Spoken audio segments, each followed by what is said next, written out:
आजकल आप ये देखें कि फैटी लीवर बहुत कॉमन हुआ हुआ है। हर दूसरे बंदे को फैटी लीवर यंग लोगों में, बच्चियों में, बच्चों में।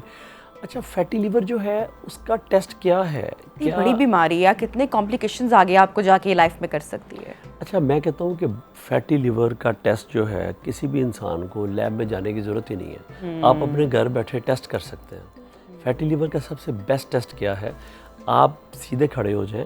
अगर आप इजाज़त दें तो मैं करके दिखाऊंगा। जी बिल्कुल कर सकते हैं, हम बताते हैं, हमारी ऑडियंस को अवेयर करते हैं इस हवाले से। डेफिनेट, ये देखें, आप सीधा स्ट्रेट खड़े हो जाएं। ठीक, आप स्ट्रेट खड़े हो गए।